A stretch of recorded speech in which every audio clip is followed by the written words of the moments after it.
mute myself. I was talking to myself. Okay, we were talking about Buddhism in Taiwan. Do you have any? Turn off video. Maybe. Worth a shot. Points to make or any comments to put forth before we proceed further?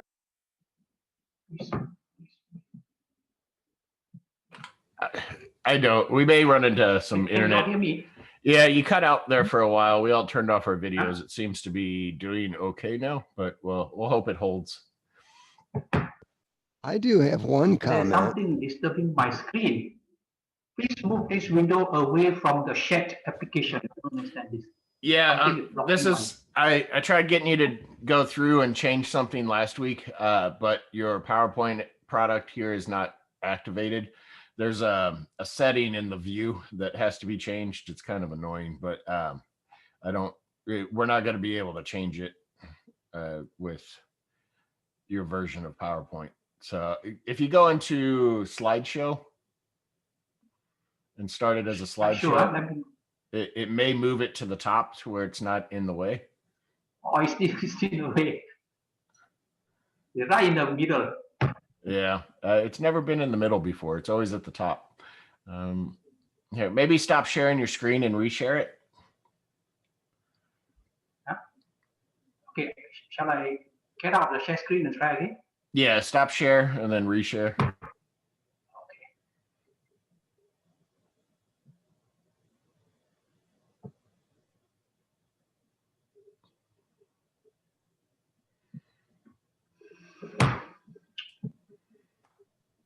Venerable, hit record. Okay, I think it's okay now. Yeah, go ahead and go into slideshow. Okay. And if it shows up, hopefully it'll be up at the top. I always forgot. But it doesn't show up anymore.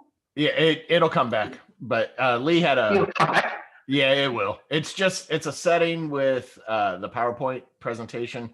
The way it's viewed, you have to check one box and it goes away. I don't know if it's just a Zoom issue or if it's a PowerPoint issue, but there is a fix for it. But unfortunately, we can't get to it without an activated. Hopefully, it won't come back. Yeah. Now it looks okay. Yeah, Lee had a question though, or comment. Okay. It was a comment. I thought it was ironic after our discussion of political involvement with Buddhism and other religions that Trump managed to position two nuns directly behind him at a rally. And I thought that they were allowing themselves to be used as a political weapon or a political message. I didn't think that was appropriate. Oh, I see. Well, historically, religions and politics have always been mixed up together, from the time of the Roman Empire, from the Ottoman Empire, the Caliphate of the Islamic religions, and the concept of emperor in China. They were all mixed up with religions, in one way or another. Though we might disagree with that, but the reality on the ground is politics and religions tend to be mixed together, and that is one of the reasons why some people are against the idea of humanistic Buddhism. They insisted that the Buddhism should be the one that is confined to the spiritual uplift of people, not so much concerned with the political affairs. Okay. Yeah, anybody else would like to comment? Okay. If no other comment, we will proceed further on what we discussed earlier. We were talking about Xingyi, Venerable Xingyi and Fo-Guang-San, one of the biggest mountain in Taiwan today. And Venerable Xingyi had been labeled by many people as a political monk. Why? He is seen as a person who is supporting the Kuomintang Party or the Nationalist Party in Taiwan. And we all know in Taiwan, the two biggest political parties are the Nationalists or Kuomintang, which migrated from mainland China, and the local political party, the Minjingdang, the People's Progressive Party. So these two parties contested for the president's post several times already, from the time of Lee Teng-hui, the first elected president, until now, I think more than 20 years already. So, and Xing Ying is politically inclined to Kuomintang, and I think he did not hide that intention also. So, in fact, because of this remark that he's a political monk, in Taiwan, those who oppose him would call him a political monk. So he actually wrote an article about this matter. And in that article, he mentioned how it came about that he was called a political monk. He said, people call me by many names, and one of them is political monk. I don't like this label. Throughout my life, I have not become any government officer or received any allowance.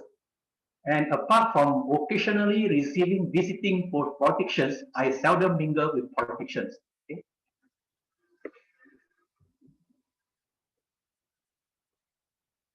Because, and here he admitted, perhaps because I'm a member of the Nationalist Party or the Kuomintang. And interestingly, he mentioned here, I also don't know when I was appointed as an advisor to the party, as I did not receive any appointment letter. Neither was I informed about that too. Later, I was appointed a jury member of the Nationalist Party. Also, no appointment letter and no one informed me. I came to know it through the newspaper. Since I'm a member, there he admitted, whatever post they gave me, I would not reject. Now, you find this very strange, but I think for those who understand the Chinese mentality, you would know this kind of stance that they took. They tend to make things ambiguous. I was not informed. Nobody informed me. My name was just put up in the list, but I silently accepted it. So Xing Ying went on to tell us the story of how he became a Kuomintang Party member. At the age of 18, when he was still studying in the Buddhist college in mainland China, he was advised to become a member of the Kuomintang Party by his teacher, a teacher whom he admired very much, because at that time there were civil wars between the Kuomintang and the Communist Party, and his teacher advised him to be registered as a member of the Kuomintang Party, and he accepted. Then he was given a card. Then one day he was asked to go for a funeral service or something like that, to perform some kind of religious ceremony in a place which would take something like more than 1 hour of walking. And so he went on to that journey, but he thought, if I am caught by the opposing party with my Kuomintang registration card, I will be in trouble. So he decided to hide his registration card under his shoes. I think this is quite a good strategy. Put it under your shoes, most likely people would not discover, right? And then he walked all the way to that funeral service, and then he walked all the way back. By the time he came back after 2 hours, when he opened up his shoes, he realized the registration card had soaked with the sweat and the mud and whatever, and it actually became a big paste, like a big paste. So that's how he was lost. Okay. Then he thought, well, as a monk, there's nothing permanent since he's lost. Let it be, forget about it. So after that, he didn't have one. Then at the age of 23, when he came to Taiwan, again, he was persuaded to become party member to facilitate preaching. At that time, he go around preaching, but Taiwan, the Kuomintang came over to Taiwan. It was under a state of emergency. The country was, the Taiwan was under state of emergency, and it was quite difficult to go around preaching, especially if you are preaching Buddhism. So he was told to get a party membership again, which he did, because otherwise he said, Song Mei-ling, you know who is Song Mei-ling? Song Mei-ling is the wife of the President Chiang Kai-shek. Song Mei-ling is a devout Christian who make life very difficult for the non-Christians. So at that time, it was well known that to be promoted in the government service, to get a government job, you have to be converted to Christians. So that's what Song Mei-ling did. And Song Mei-ling made life very difficult for the Buddhists. So if you don't have a Kuomintang party membership card, it'll be a big trouble for you. So finally, he got a membership card.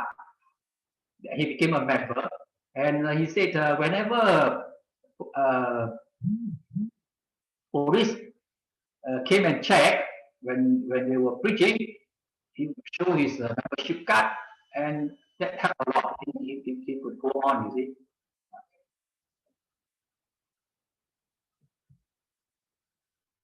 But because of that, later on, when the government established an organization for the unification of China, he was appointed as a member.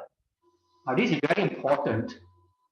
That also shows the importance or the role that Buddhism could play in bringing about peace or unification of China.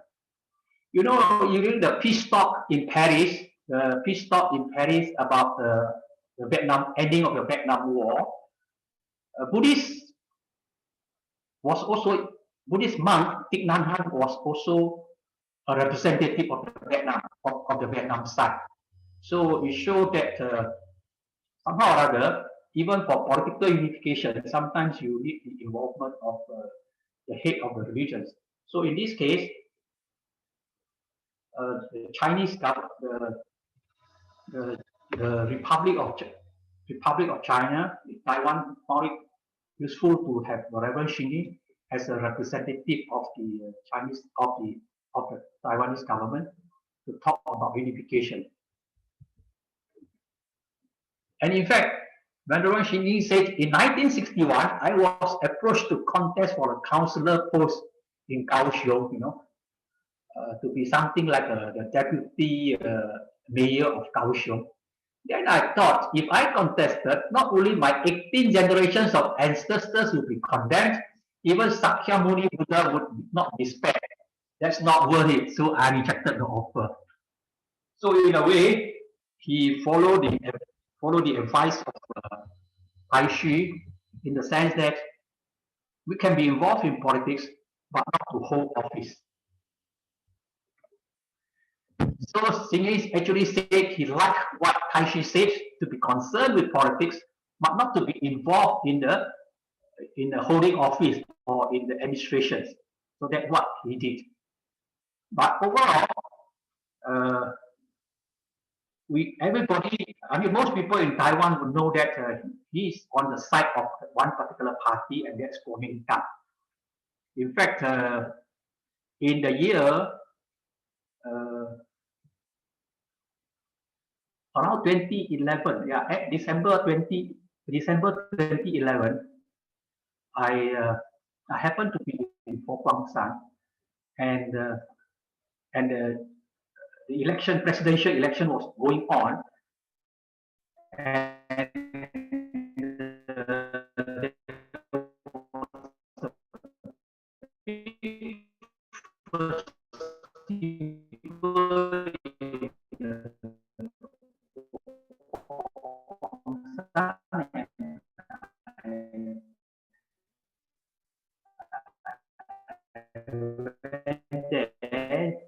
and I went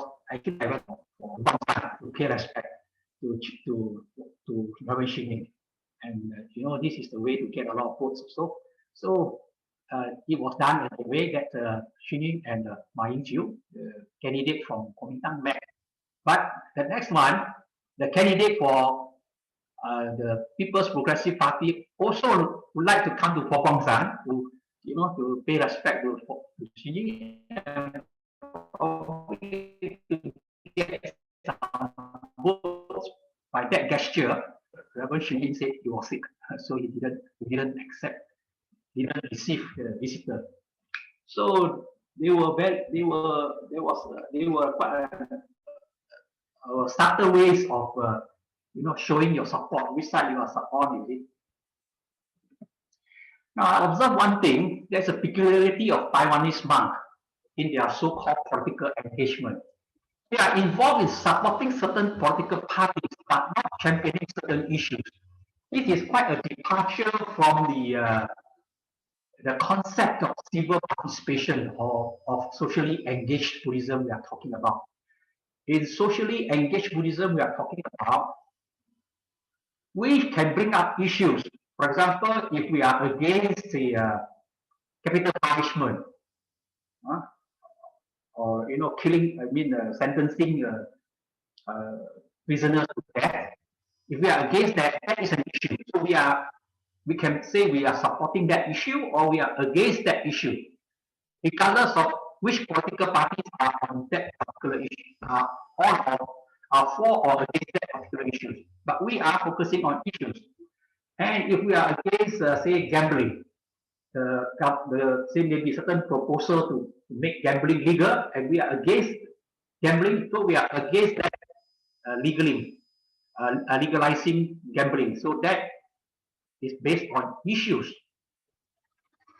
So when we are based on issues, at times we may be supporting an issue in parallel with one particular party, but at the same time, on other issues, we may be against that party. Really.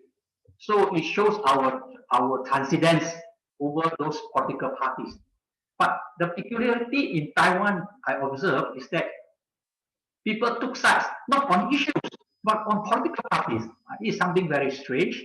And recently, only about two or 3 weeks, about probably a month ago, I was on a teleconference with a scholar, and I posed this question to him: what is his observation? Why this peculiarity of Taiwanese monks? And he said that is most probably because of their historical connections.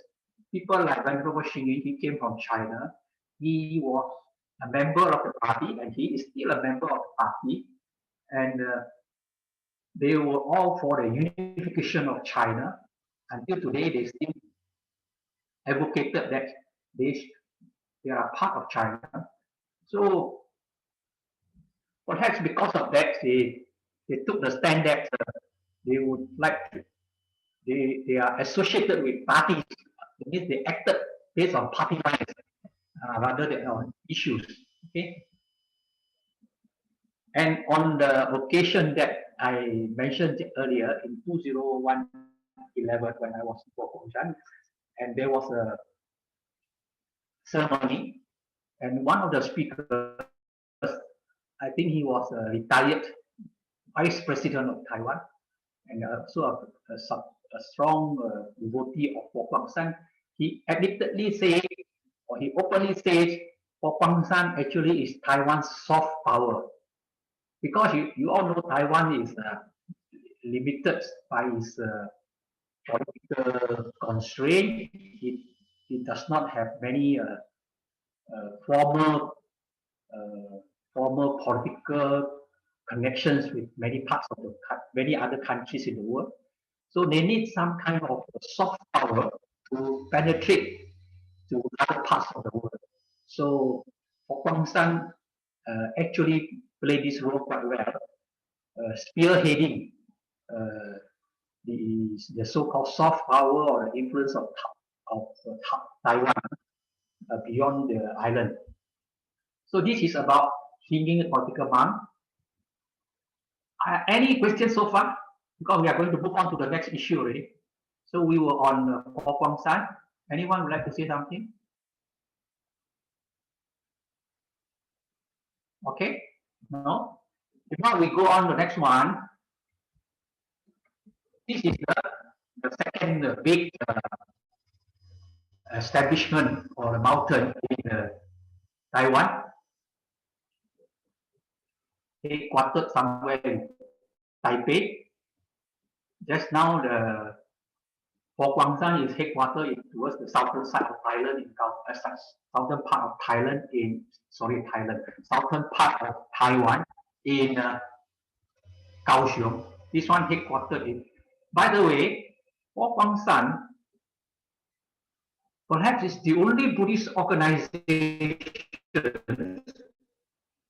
that has branches all over the world, all over the 5 continents, including Africa, South America, North America, South America, Africa, Australia, Europe, every part of the world.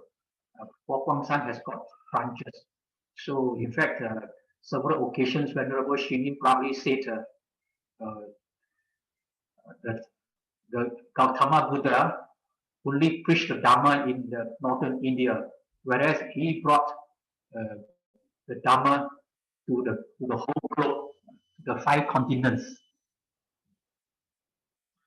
Now we go on to next one, the Dharma Drum. Dharma Drum was founded by this monk by the name of Venerable Shen Yan in 1989. Okay. Venerable Shen Yan was a disciple of Venerable Tong Chu. This is his master. This is Venerable Shen Yan. This is Venerable Shen Yan's master, Venerable Tong Chu. And Venerable Tong Chu studied in the Mingnam Buddhist College established by Tai Shi. So we can say, because of that, people tend to say that he is like the grand disciple of Venerable Tai Shi. Okay.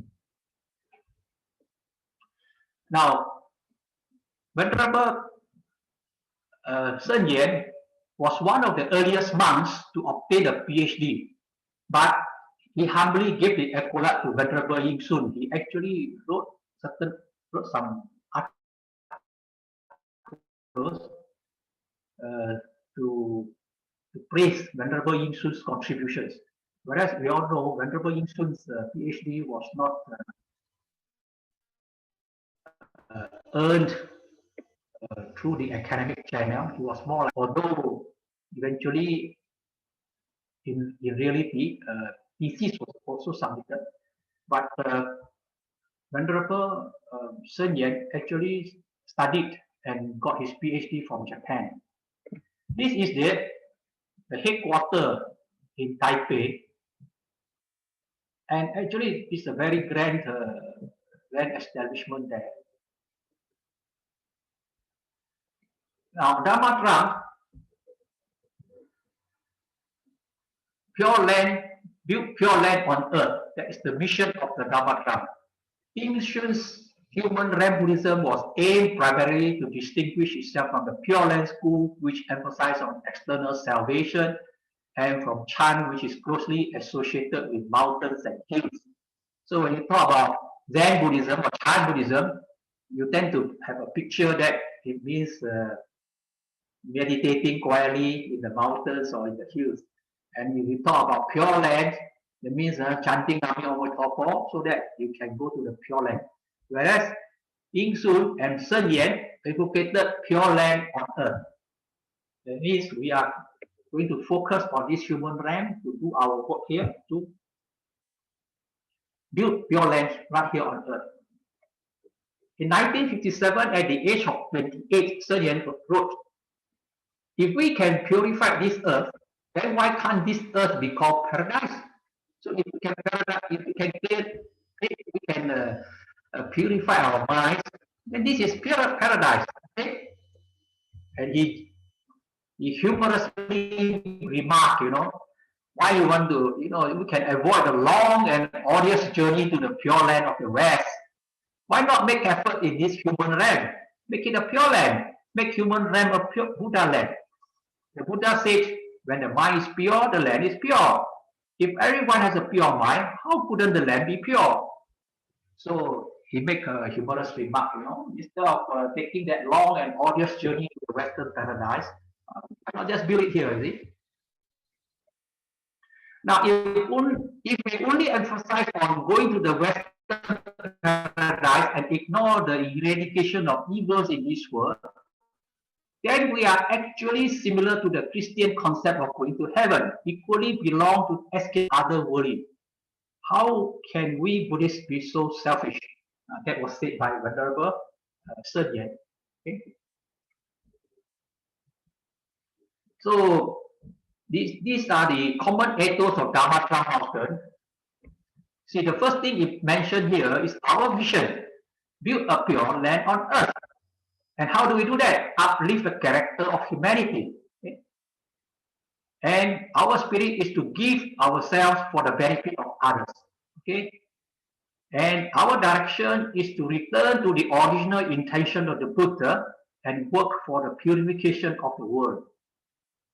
Here, it's mentioned here to return to the original intention of the Buddha, to try and go back to the original teachings of the Buddha. Okay? And our approach would be to promote comprehensive education and extend loving care or compassion or metta to all. So the approach would be comprehensive education and metta, which means social work. So I think the emphasis of Papusan or Tamatram is on education and welfare. So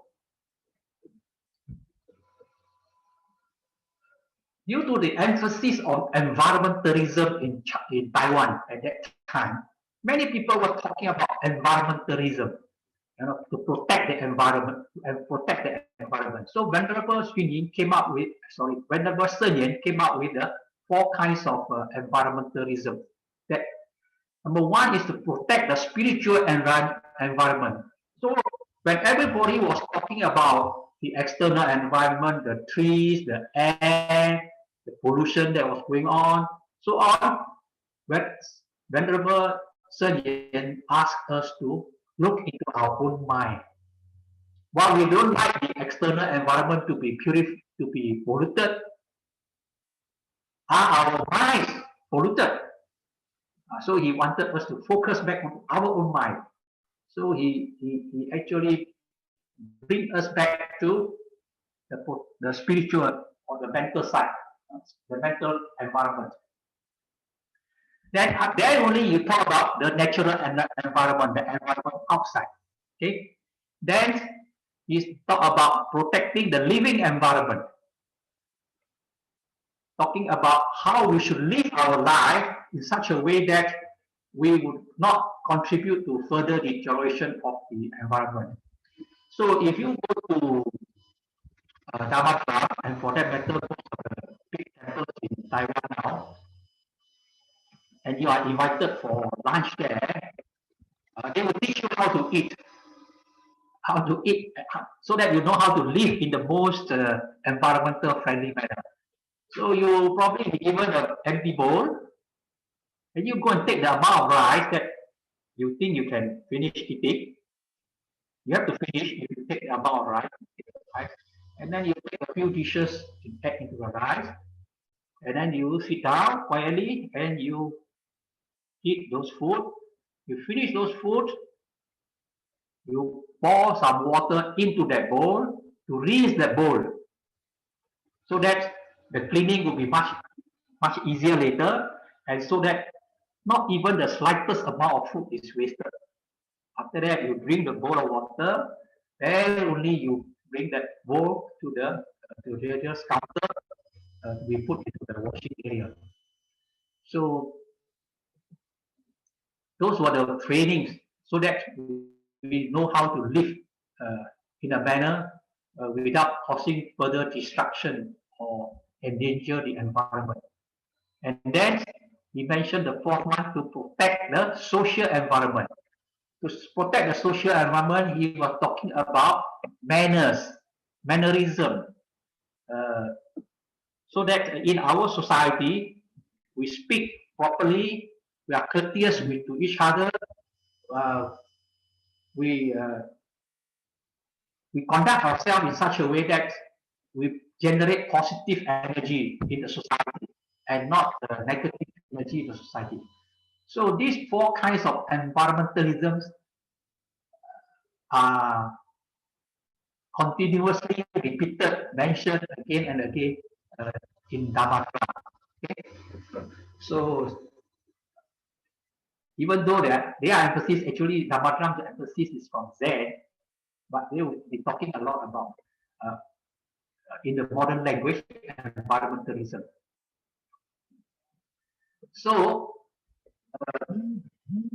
Dhammapada says Dhamma is about the mind.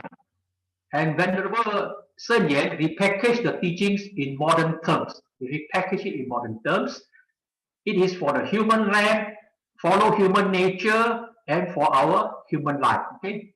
人间化,人心化,神化化. So what he was trying to say is, whatever that we talk about the Dhamma, he tried to repackage now in modern terms. And therefore, we came up with a 544 spiritual renaissance program. 544 renaissance campaign was some kind of a campaign that emerged in China around the 1920s. Okay? But now, he borrowed the term, the 544 and make it into a 544 spiritual renaissance campaign. Okay? Which he called it proposition for living in the 21st century. Okay? So we briefly go through the 544 that he was talking about.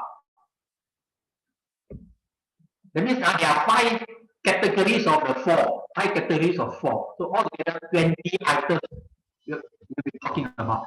Okay. The first one is called the 4 peacefulness. 4 peacefulness. Cultivating a peaceful mind.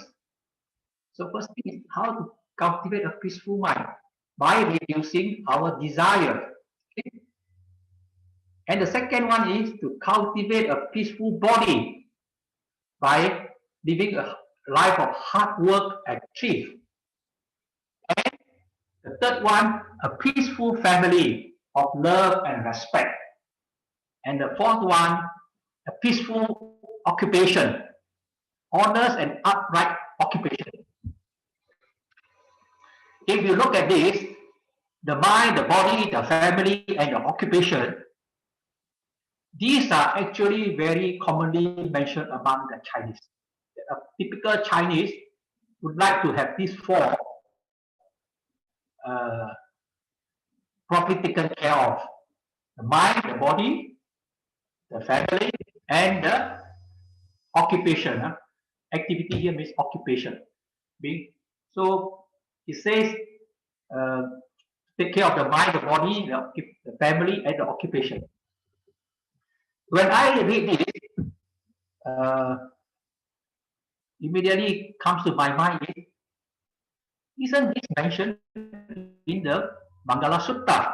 The Mangala Sutta that we discussed on day 1, Mangala Sutta, where it was mentioned, one of the verses says, Matta Pitu Upatana Tanang Putta Tarasak Sangako Anapulacho Kamanta Etam Mangalamuthamang. taking care of parents, taking care of wife and children, or taking care of your spouse and children, and a peaceful occupation. This is the highest blessing. So that is the third verse in the Mangala Sutta. So in that sutta also, it was mentioned that we have to take care of our family, the parents, the children, spouse, and also the occupation. So actually, to me, it is it's very much connected. But so this is like ancient teachings now related to our present modern way of life. Another one is called the four needs and wants. This is very often repeated amongst the followers of Dhamma. In fact, repeated many times by Reverend Shen Yang himself. Our needs are few, our wants are many. We actually need very little, but we want a lot of things. That is our problem also. And we are advised, pursue only what you can and should acquire, and never pursue what you can't and shouldn't acquire. So this is like a kind of mental training. If we can control our desire, we know what we need, and we reduce our wants, and life in the complex modern society that we are living in today will be much easier. Then again, this is mentioned many times by Reverend Sun Yan, the 4 steps of handling a problem. How to resolve difficulties of life, 4 steps. Number 1, face it.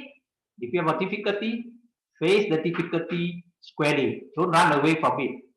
Okay, number 2, accept it. Accept the reality of the difficulty. Okay?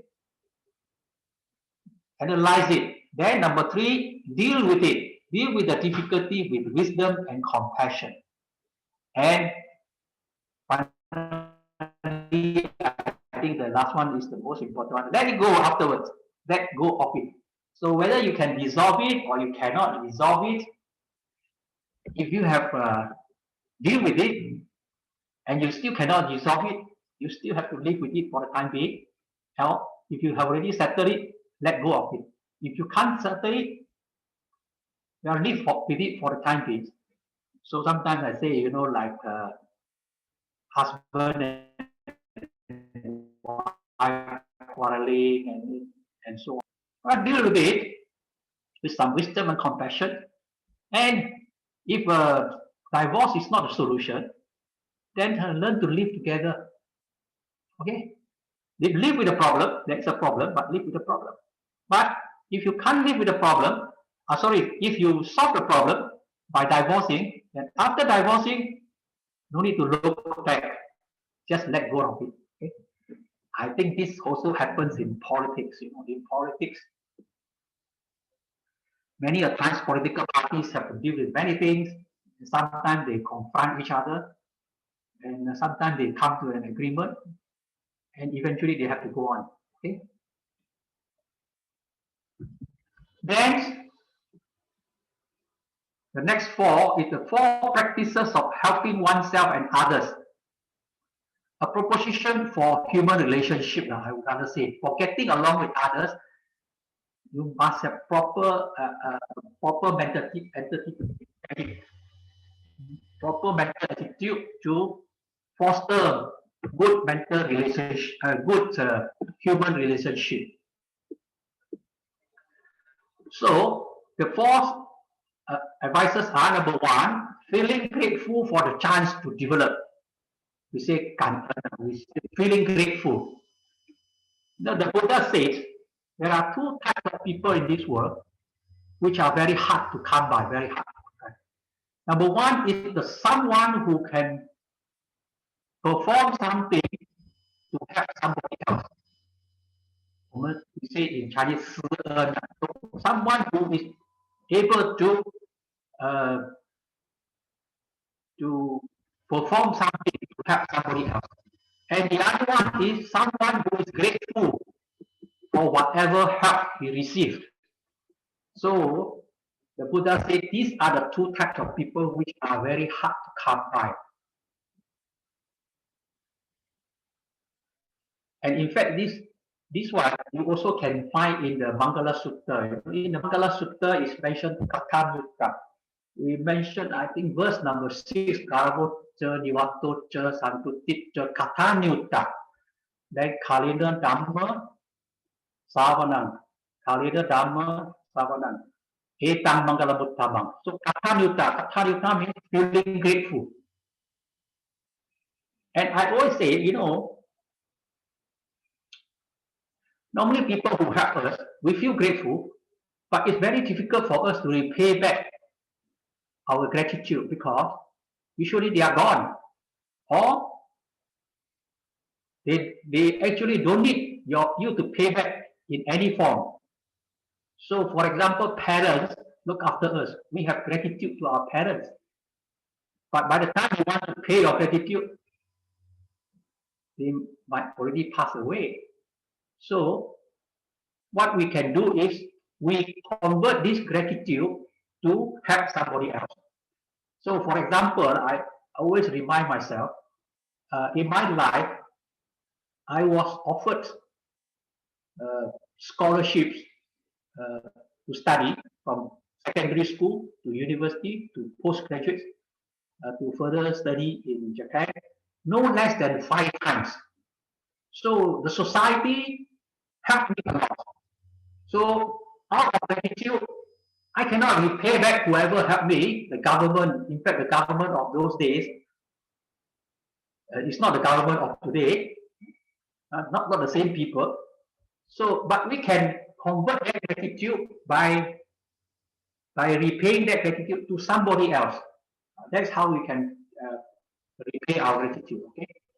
And number 2 is feeling thankful for the opportunity to hone your practice. So this one is thankful. Okay. So this, whenever people help us, we thank them. Okay. And number 4 is reform yourself through the Dhamma. This is to influence. Okay. To be able to influence others and to be able to be influenced by others. Okay. Good influence by others, we accept. Okay. So the last one is influencing others through virtuous actions. Okay. Again, another form to cultivate blessings. This is quite commonly taught now in Taiwan. All the mountains talk about this, that whatever blessings we have, we must first realize that or recognize that blessing, and number 2, we cherish that blessings. So, for example, now you have a house to live, you may have cars to drive, so you must recognize these great blessings. The problem with us today is we have a lot of complaints. We have very little recognition for all the positive things, the blessings that we receive, and we become very unhappy. But when you look around and you really contemplate a little bit further, then you realize that actually we have a lot of great blessings. For example, while some people have to sleep in the streets, we have a proper home to stay. Okay? Maybe we have to pay rent, but at least we have a proper home to stay. Then sometimes we say, oh, well, my shoes are worn and I don't have a new pair of shoes. But there will be people without shoes.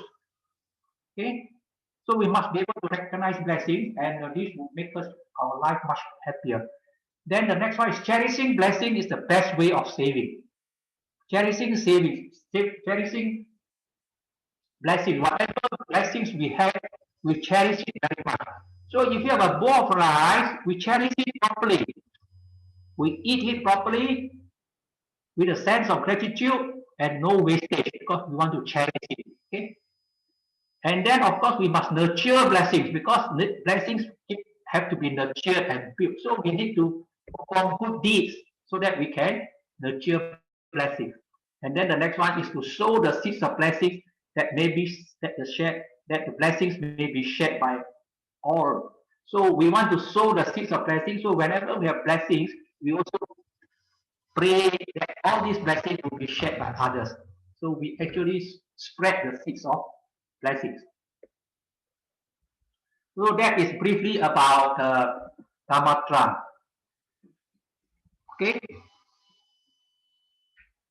Any question on Dhamma? I do have a question. Anyone? I have a Yeah. question or comment. I'm wondering when they're teaching about humanizing Buddhism and heaven on earth, and is this just a counter to the idea of being born in the Western paradise, or is it a deeper teaching? Because I know Venerable Thich Nhat Hanh teaches about how heaven is now, like heaven is the ultimate that you can try to realize in this moment, and it's not somewhere else. It's not the next place you go. It's not the next thing you do. So was it taught that way, or was it more of a counter and just trying to improve more of surface things in the samsaric existence? Like, I just don't know how they're teaching it at Dharma Drum and Fo Guangshan. Well, I think you pose a very difficult question.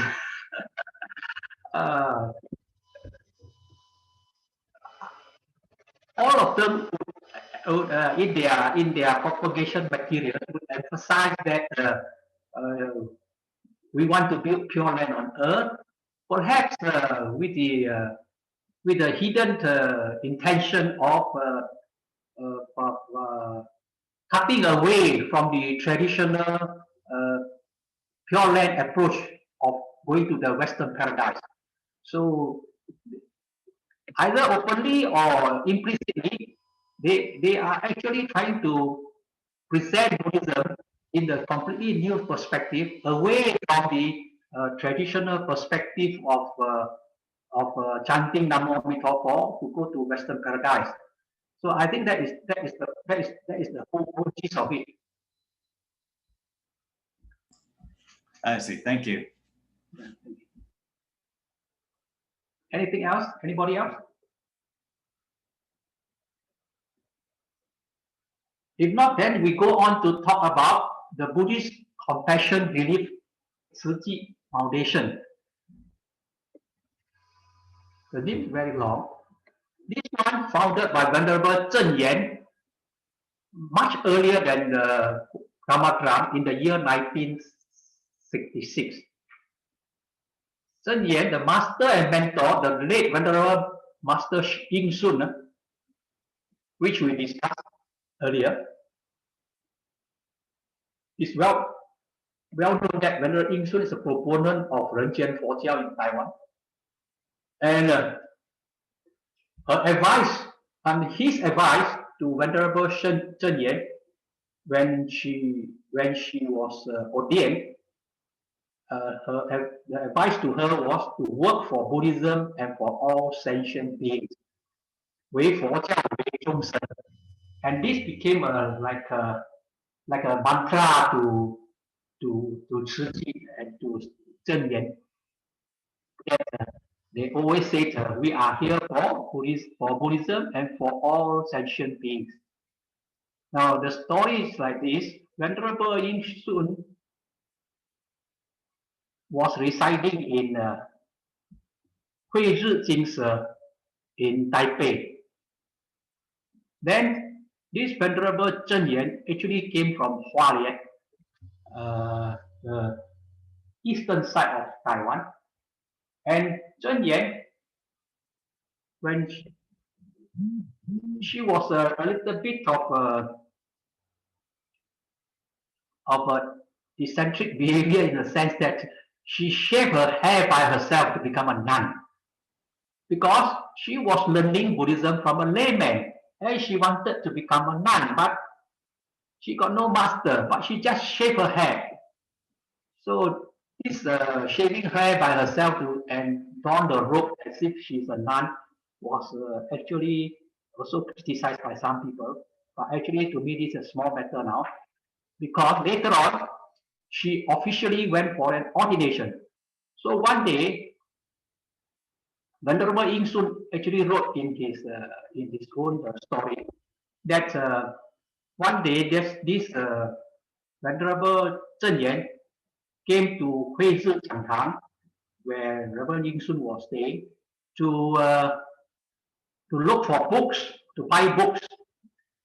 And actually, Zhen Yan came to Huizhi Jiangtang to buy books, but actually her main intention was to attend an ordination ceremony to be ordained as a nun,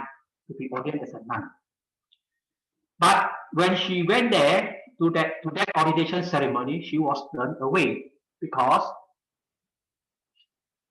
she has no preceptor. So before that, she has got no master. So the lay master was not recognized. So he has got no master. So the ordination ceremony refused to accept her. You have no master. You have to go and get a master. Then you can come back for this ordination ceremony. So willing to get the ordination, she came to Huizhi Jiangtang, where Reverend Ying Sun was staying, to buy some books. And as she was buying books, there was a heavy downpour of rain, and she was caught there. She couldn't go anywhere. So after some time, Venerable Ying Sun happened to come out from his room and saw Zhen Yan. And then one of the attendants of Venerable Ying Sun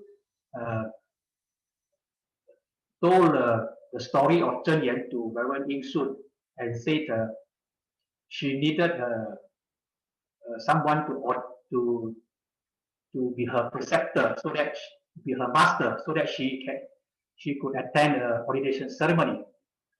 And so Zhen Yan, then this Venerable Zhen Yan requested Reverend Ying Sun to be her master. So Reverend Ying Sun said, actually, I rarely accept disciples. But since we have Yan Fe, we have this karmic relationship, she came to me. So I accepted her as my student and gave her the name Zhen Yan and gave her the advice to work for Buddhism and for all sentient beings. Thereafter, then Zhen Yan rushed to the ordination ceremony and was officially ordained. And here, from then on, everyone in Taiwan knows that take Reverend Ying Sun as the master of Reverend Zhen Yan. Okay? This is the story. Now, the founder is different from the other few schools. Is that actually, the Venerable Zhen Yan is not a Buddhist scholar who promotes a specific interpretation of Buddhism, nor started any kind of religious movement. She was more concentrating on doing charity, and the organization is officially a charitable organization, and Tzu Chi itself focused primarily on humanitarianism and community service rather than Buddhist spiritual development. Nonetheless, the founder preached the Dhamma regularly. Although my slides here said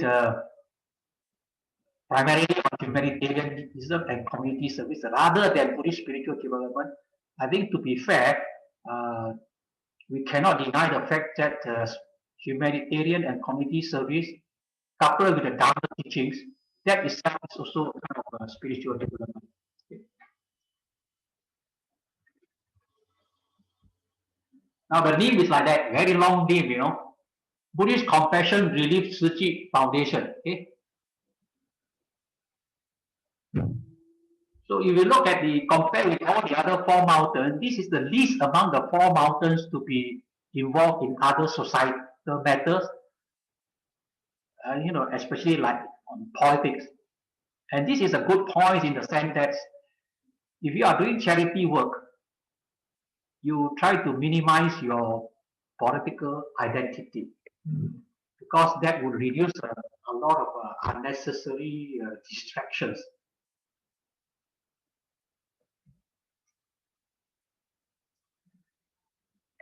Now, how did the Tzu Chi Foundation came about? How is it related to the humanistic Buddhism? Zhen Yan herself said the establishment of the foundation was inspired by the work of Catholic nuns. There was an occasion when a number of Catholic nuns came and preached to Zhen Yan, hoping to convert her. Then after listening to Zhen Yan, they admitted that, well, Buddhism is a great teaching, but just look around. We Catholics do so much good things, social services, but you do nothing. You Buddhists do, what do you Buddhists do? So that was like a thunderbolt to her, you know, that she wanted to do something, especially on social service, disaster relief. So that's how she recounted her encounter with the Catholic nuns that gave her the inspiration or the motivation to start charity work. This is one version, but there was also another version very well known in Taiwan. It's called a pool of blood. Pool of blood. It was mentioned that there was a Taiwanese native or the Aborigines who came to a clinic to ask for medical treatment or help. But because she had no money, she was refused treatment. And finally, she left outside the clinic there a pool of blood. And saw it, and seeing this pool of blood, when they heard about this story of this pool of blood, Venerable Zhen Yan was so upset that she decided to start her first charity relief project by asking housewives to each donate a little bit of their daily marketing money to carry out some social service. But anyway, these are whether this story is true or not, we do not know very well now, because the descendants of that clinic actually later part sue Tzu Chi and Zhen Yan for defamation. That this was not true to them. This was not a true story. This went to court, and eventually the court ruled that Zhen Yan or Tzu Chi had to pay them the compensation. So anyway, these are the stories. Sometimes you need stories so that you won't go to sleep. There are a number of controversies also related to Tzu Chi, despite the fact that it's today one of the the biggest Buddhist charity organization worldwide. One of the incidents was the Nehu episode that happened in the year that dragged on from the year 1997 until the year 2015. Nehu is a basin, a piece of land which is in the form of a basin in the eastern side of the Taipei province, or Taipei city. And Tzu Chi bought this land and wanted to build the so-called social service centers in that place. But this land was actually gazetted as an environmental protection area. It's a protected area not meant for any development. So Tzu Chi's proposal for development was objected by the environmentalists. Now this is the paradox here. Tzu Chi all the time talking about environment, protection of the environment, recycling projects and so on. And yet their own projects was objected by other environmentalists. And this became a bigger and bigger issues. From 1997 to 2015, 4 mayors in Taipei have changed. And all 4 mayors did not sign the approval. And this came to a head when it became like a big issue in Taiwan, where many people took the opportunity to condemn Tzu Chi as becoming now too big and too arrogant. So this to some extent damaged the image of Tzu Chi to some extent, and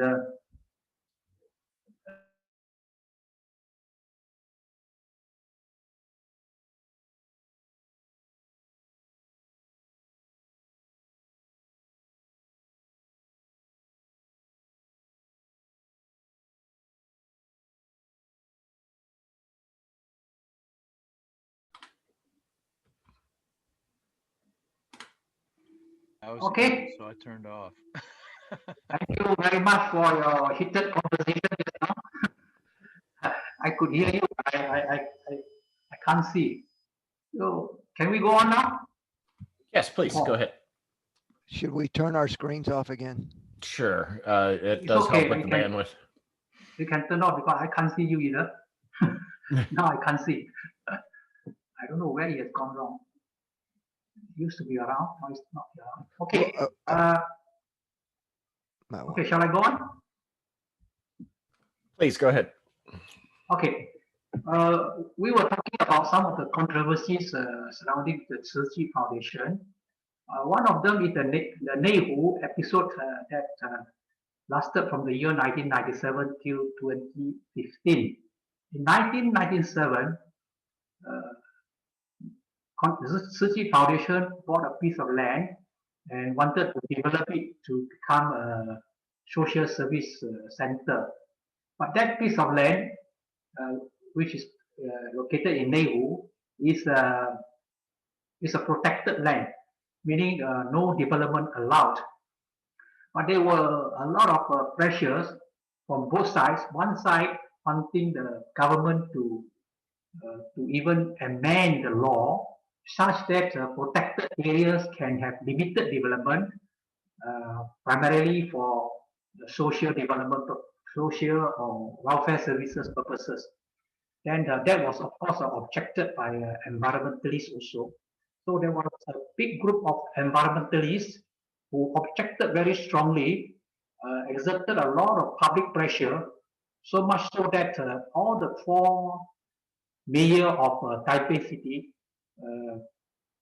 cannot sign any approval for this development. So this matter escalated to the extent that by the time 2015, there were a number of television debates with a lot of commentators, and it became a political issues. And Venerable Si Zhaohui, whom I will be introducing later, also spoke on behalf of the Tzu Chi to ask for this development. So this episode ended up with a lot of bad publicity for Tzu Chi, and Tzu Chi, as usual, refused to respond to public complaint. So it also became, so this matter expanded into many issues. For example, people were querying about the accounts of Tzu Chi and also about the accountability and so on and so forth. And the what they call so-called arrogance of refusing to respond to public complaints and things like that. And also some accusation of Tzu Chi using their in power to pressure advertisers to withdraw advertisement that are seen to be detrimental to Tzu Chi. And also to the extent that two TV hosts actually resigned from being a TV host because of pressure of Tzu Chi. So these are a long story, but this ended up with a lot of bad publicity for Tzu Chi. And arising from that also, why my screen is not moving? Okay. And arising from that, there you have arising from the Nehu incident, then you have another issue is the enlightened one of the universe. I don't know whether you are aware of that or not. Tzu Chi started making a archaic image of a statue which they name as the enlightened one of the universe. So if you look at this one, Tzu Chi make this statue. If you look at the bigger of this one statue, this is Zhen Yan Fa Sư. This is the real person. Do you think that they look alike? In fact, my visit to Tzu Chi, when I first looked at it, I thought this one was meant to represent her. But no, they say this is not. This is the what you call enlightened one of the universe. This also aroused a lot of controversies in Taiwan, where a lot of people accuse Zhen Yan of ego building or trying to turn herself into God, because they even organize events for the worshipping of this universe, this enlightened one of the universe, and this is still carrying on until today. During the so-called Mother's Day in Taiwan, which supposed to coincide with the Vesak Day or the Buddha's birthday, then we not only have to pay homage to the Buddha Dharma Sangha, but also to pay homage to this particular statue. And this actually antagonized quite a lot of Buddhists. Anyway, these are the issues that confronted Tzu Chi at one time. Now we go on to another temple, another big mountain in Taiwan, call it the Zhongtai Temple. The Zhongtai Temple built a temple as high as 37 stories in a mountain. So, yeah, it's not really a forest monk. This is a big temple in the forest, said to be the tallest temple in the world. There is a fierce competition among the big mountains in Taiwan to build things. So this Zhongtai Temple, the main approach, they also mentioned 5 ways to preach the Dharma: academic, education, art, science, and daily life. These are all their propaganda strategies. And then they talk about 3 educational approaches: education for the Sangha, education for social education, and school education. So they actually built some schools. But Zhongtai, I think they don't have a university. Whereas Dhammatrams, they have a university, and Pokwangshan also have a university. The thing I'd like to mention is that Zhongtai did not claim to have anything to do with humanistic Buddhism. The founder of this Zhongtai Temple, Venerable Weijie, is said to be a meditation monk, meditating in the hut for many years. Then, so he is said to be a and he traced his origin to this Venerable Shi. So he is supposed to be a meditation master. The Dharma lineage is from Shi. He is said to be conservative, the old that I had mentioned earlier to you. So it has got nothing to do with humanistic Buddhism. Okay? So talking about this Venerable Weijie, he was a soldier, retreated from mainland China to Taiwan, and after his retirement in around 1960 something, he became a monk. According to one of the Buddhist scholar in Taiwan, I do not know very well, but that Buddhist scholars don't seem to have a very good opinion of him. He said that Wei Jie was not very well educated, but was like nowhere to go after retirement. So he became a monk and practicing practicing meditation alone in the shade or something like that, or and at times go to the graveyards to practice meditations. Then eventually he was discovered and appeared in the television for a few times, and then suddenly became very famous.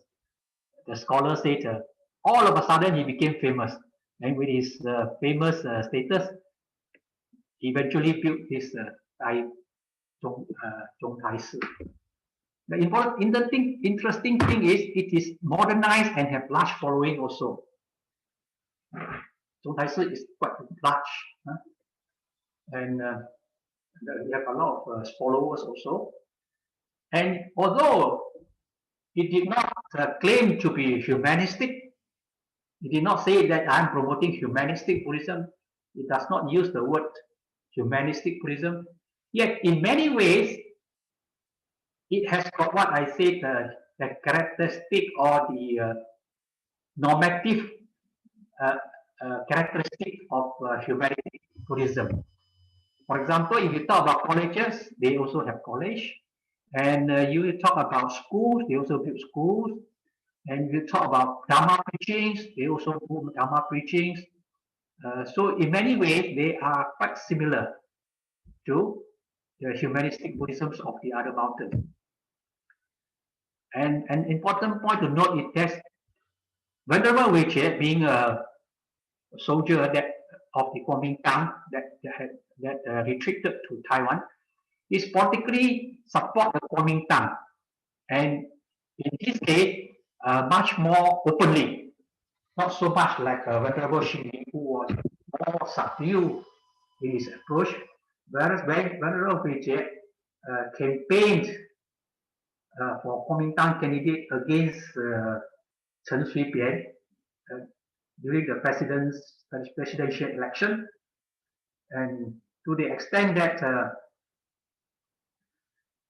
there were people who went up to Zhong Tai Si to demonstrate against him for his public support of the Kuomintang candidate. So among all the four, I think he was the one that was most politically inclined. Zhong Tai Si also not free from some of the controversies. Number one, in 1996, and I could still remember this incident because it was well reported even in Malaysia. There was a mass ordination of undergraduates. There was actually a training camp for undergraduates to undergo Buddhist training in this particular temple. But after, because that training perhaps was about 2 weeks, but after the end of the training, quite a big group of girls were ordained to become nuns. And this came as a shock to many parents, because many parents did not know that their children have been ordained to become nuns. So some of them went up to the Zhong Tai Si temples and looked for their children, and the answer was, the children have gone back, or the children was not here, things like that. And for this, actually, Venerable Chao Hui, you see who is Chao Hui, criticized Zhong Tai Si for telling lies. Okay, now, and this incident was a big incident, and even Wok Long San also gave some comments that this should not be the case. We should get the parents' consent if anyone were to be ordained. Then, but eventually, this matter started with some of them returning home after, but quite a number actually remained as nuns in that temple. Okay?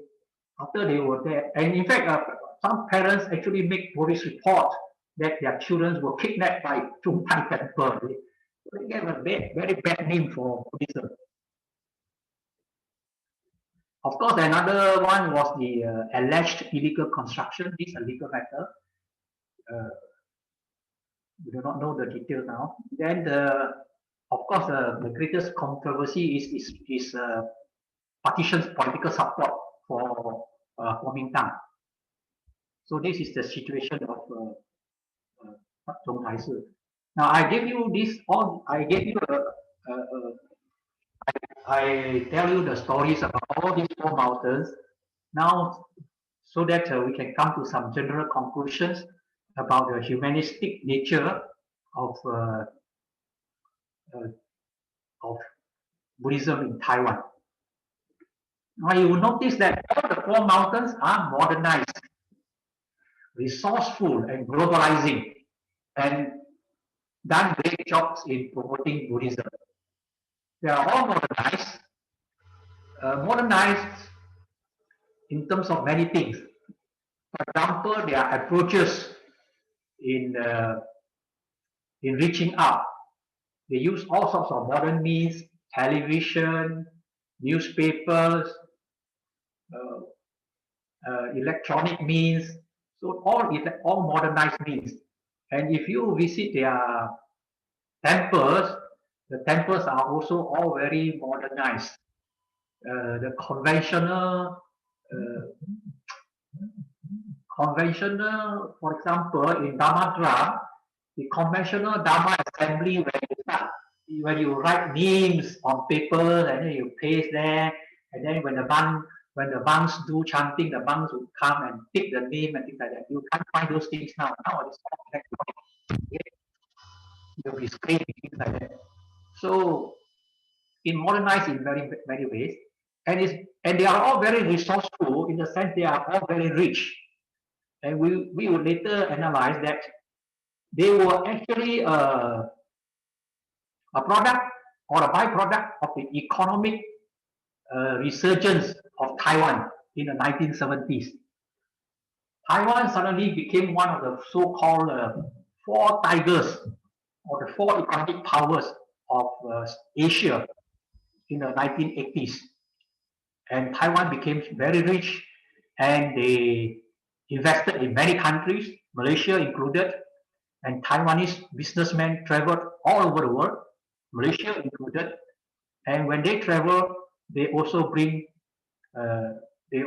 supported the Buddhism in those countries. For example, a businessman came to a state in Malaysia called Malacca and started a factory there, husband and wife, and they soon converted that factory to become the center for Tzu Chi.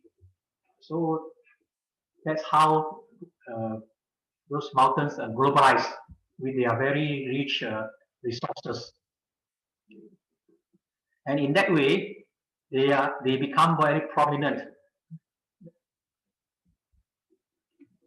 Out of these four, all the three claim to be humanistic Buddhism. Fopang, Dhammadram, and Tzu Chi all claim to be humanistic Buddhism. But I observe, or quite a number of scholars observe, that they are not likely to be influenced by the thoughts of Taishi. Rather, each one has its own approach, its own model of humanistic Buddhism. Well, of course, if you trace back the lineage of teachings, then for Guangshan, like Taishi said, is my model. I do not know Taishi very well.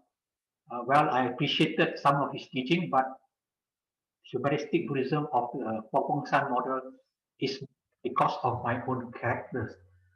Then Venerable Sen Yen of Dhammadram, his teacher is Venerable Dong Chu, and Dong Chu is the student of Venerable Taishi. So in that way, we see there is some kind of teachings lineage. But you notice that in practice, each one would claim that they are on their own. Then same thing for Tzu Chi, Venerable Zhen Yan was ordained as or was received her ordination as a nun with Reverend Ying Sun.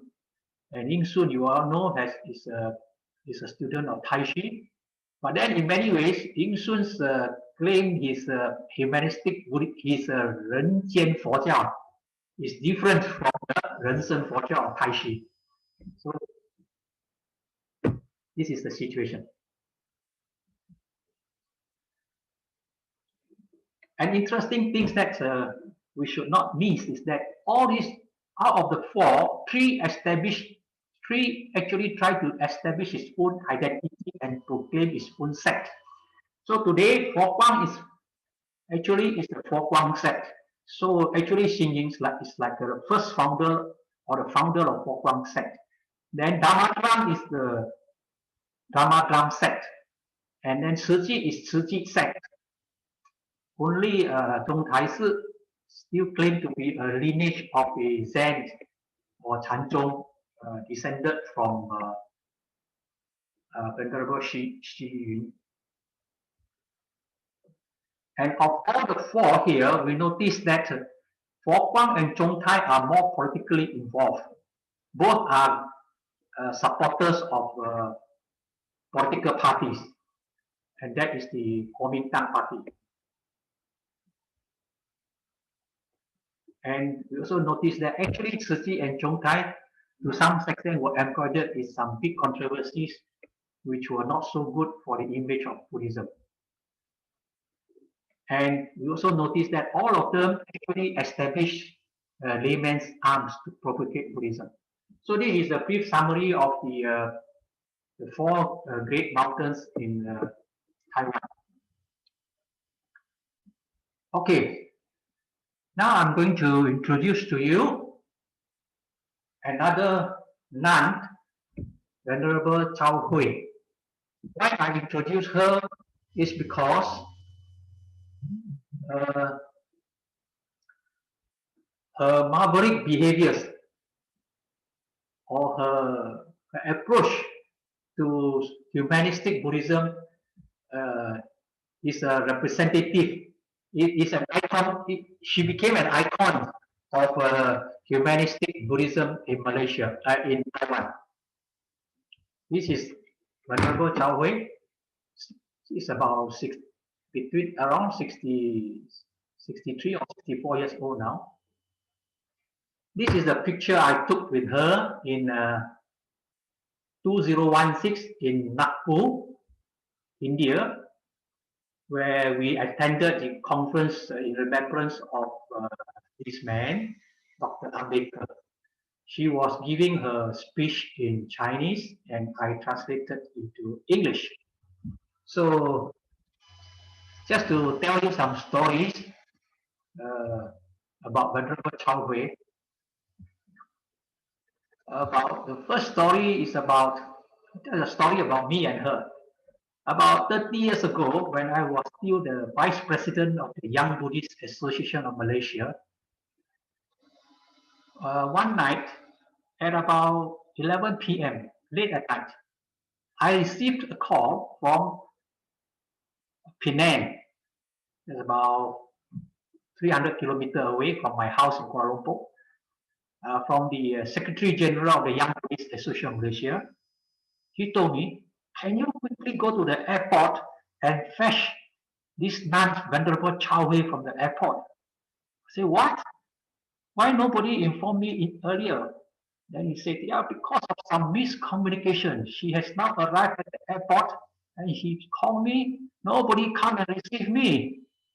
So I quickly rushed to the airport and fetched her to Kuala Lumpur city and put her in the hotel. That was my first encounter with her, a young gentle nun. Then, subsequently, I have another interesting story with her that was about about 10 years ago. She was invited by the Young Buddhist Association of Malaysia to attend a seminar or conference in Kuala Lumpur. I was one of the speakers, and she was also one of the speakers. And when we were lined up in a forum to speak, I think a few men spoke first, and she was one of the last to speak. And the first thing she complained was, why am I the last to speak? Is it because I'm a woman? Why should you all still continue to practice this discrimination against a woman? That you always let the male speak first and the female speak last. So we quickly have to explain. We arrange the sequence of speech. We never come across in our mind about male or female. We only arrange the sequence of speech according to the order of the topics. Okay? Furthermore, actually, in the forum, the last speaker is considered the most respectable.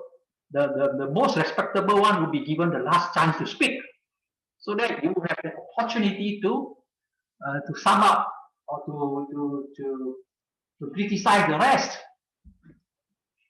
Then only we finally settle the problem. But that showed her attitude, her very particular concern about gender equality. Okay. Then in that same seminar, I presented my papers on ethics of political involvement of Buddhist organizations, in which I put forth quite a number of points. Among the points that I raised is that we Buddhists must identify our own issues, that we can bring it to the government to bring up our own issues. Not to just passively react to whatever issues that crop up in the society. Then plus many other issues. Then when it comes to her turn to speak, she chose not to speak on her own papers, but to spend all the time criticizing my papers, criticizing all my points of views. So when it comes to my time of response, I said, you know, when presenting papers in a seminar, the worst is after you present, there was no response. Nobody say anything about your paper. So that would be the worst. And the second would be, this would be better, is that someone say, it's a good paper. Okay? But the best response is, someone comes and says, there's something wrong with your paper, this is what I don't agree, and so on and so on. Then we can really discuss, and then that would be, I would look for in a seminar where we can have exchange of ideas. So, despite all these things, some people may think, oh, these two brothers quarrel, and in fact, until today, many people still mention the what they call the fireworks, they say, that happened in the seminar between both of us. But we were actually good friends, and I admire her for her sincerity, her thoughtfulness, her straightforwardness in putting forth her points. Even though I may disagree with her, she may disagree with me, but that's perfectly okay. So these are just my some side stories, because I know, you know, in the long lectures like this, if it's just plain facts and figures, sometimes it's quite boring. So you need some stories. But when Venerable Chao Hui became very famous, he was a student in the universities. After graduate or just before graduate, she became a nun. In 1988, the Buddhist Association Republic of China. This is based in Taiwan. Huh? When you see Republic of China, means referring to Taiwan. Buddhist Association Republic of China set up a committee, you know, to protect Buddhism, unit, Hufa. And they conducted a series of events to protest against efforts to undermine Buddhism. And one of them is the Sifan Sijian, one of the episodes that happened at that time was that there were a lot of films, uh, theaters that disparage Buddhism. For example, one of them talk about nuns in the temples, but the mind is wanting to return back to lay life and things like that. So, Venerable Chao Hui was heading this committee, and she was very, very strong and very determined to protest against all this, and finally push the government to ban some of these things, or to not the government, but to push the other side, the filmmakers, to stop making films disparaging Buddhism. And from then on, even in 1988, people began to notice that this Venerable Chao Hui would be one of the rising stars, so to say, in Taiwan Buddhism. So in 1993 and 1999, she became the founder president of the Care for Life of the Republic of China, and successfully pressured the Legislative Assembly to pass the Protection of Wildlife Act and the Animal Protection Law. So this is a good example of what we mean by what I mean by bringing up your own issues. If we Buddhists feel that we can help protect life and we need this law, we can actually become a pressure group to pressure the government to enact such laws. So this was what she did. And 1993-99, when she was the president, she successfully get the government to pass the Protection of Wildlife Law and Animal Protection Law. And then this incident made her very famous also. This incident, I call it March 1994, Kuan Yin refused to move episode. There is a garden in Taipei. Inside this garden, there was a statue, the statue of the Kuan Yin, that was installed since don't know when, since long ago. And it came a time when the City Hall gave an order that this must be removed. And this antagonized and made a lot of Buddhists there very angry. And this statue was taken care of by one Venerable Ming Guang, whom I also know well. So he tried to bargain with the state government, with the City Hall, to maintain this statue inside this garden. What is wrong with this statue, with this garden? Actually, the reason why they wanted to remove was because of pressure from certain Christian groups. So Venerable Chao Hui, now she became the champion for this cause. She fasted at this place. She fasted, refused to eat food, and more and more people gathered at this place, and they put up tents and things like that. But actually, the government already set a deadline. By such and such a date, if you don't remove, the government will come and dismantle. So Venerable Chao Hui, with a few of her supporters, sat here, fasted under the tent. Meanwhile, she also called many people, including talk to the Christian groups, and she also called Venerable Xing for Guangshan for support, because she realized that if only for Guangshan come forward, then there is a high possibility of resolving this problem. Then Reverend Xing actually wrote in his own diary that, or in his own article, that he was at first not so bothered about this issue, thinking that this is just a government issue, something that you have to do the law. But he said, I get repeated calls from Chao Hui for me to do something. So finally, Venerable Xin Ying agreed to come out and talk to the government. So the Buddhists, if you look from the outside superficially, Venerable Xin Ying became the negotiator in the exercise, whereas Venerable Chao Hui is the one that exerts pressure on the ground, talk to the city hall, talk to the government. So he became the negotiator, while the Fo Guang's disciples in Taipei, Delhi, came over to this garden here to show support to Chao Hui. Then, because of reverence, then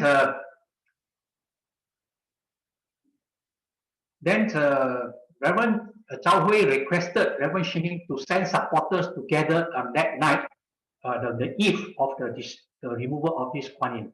So, Fo Guangshan was prepared to send 300 buses of supporters to come to this place. 300 buses of supporters times 40, that means 12,000 people. 12,000 people. So, hearing this, the mayor quickly called for Guangshan, said, please do not send the buses into the city. The city will be jammed.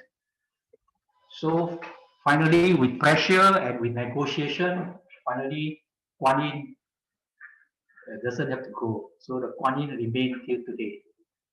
But this incident also shows that the unity of the Buddhists is very important. Otherwise, they will be kept pushing away by whoever in the authorities. Next, in 1999, she led a movement to declare Buddha's birthday as a national holiday. And in the year 2000, the government agreed. Taiwan government, as I told you before, Chiang Kai-shek was a Christian. His wife, Song Mei-ling, was even stronger Christians. So they were making life difficult for the Buddhists, but they gave some privilege to the Christians. They said Taiwan is a secular country now, so there would be no public holidays for religious purposes. But they cleverly declared 25th of December as a National Constitution Day, which means 25th of December, call it by whatever name, is a public holiday. So that is a very clever way of giving a special treatment to Christians. So in 1999, Chao Hui led a movement requesting the government to declare the Buddha's birthday as a national holiday. And 2000, the government agreed, and also to be together with the Mother's Day in Taiwan. Means no extra holiday, but on Mother's Day. But I don't know, I'm not so sure whether it is still effective today, because it looks like this holiday is no longer there. But this has to be verified, I'm not sure. Today, all over the world, there are only a few countries that have that has Vesak Day as a public holiday, or the Buddha's Day as public holidays. These countries are Sri Lanka, India, Bangladesh. Bangladesh is a Muslim country, but in Bangladesh, there is still a group of Buddhists. Just like in India, there is still a group of Buddhists. So Bangladesh, and in fact, there are still a lot of Buddhist ancient sites in Bangladesh. So Bangladesh also public holiday. Then Myanmar also public holidays. Then Thailand, Laos, Cambodia, and then Malaysia and Indonesia. Malaysia and Indonesia both are Muslim majority countries. and both also we have Vesak Day as public holidays. And then Singapore, and then you have a Buddha's Day in Taiwan, in Hong Kong, and Macau. Okay.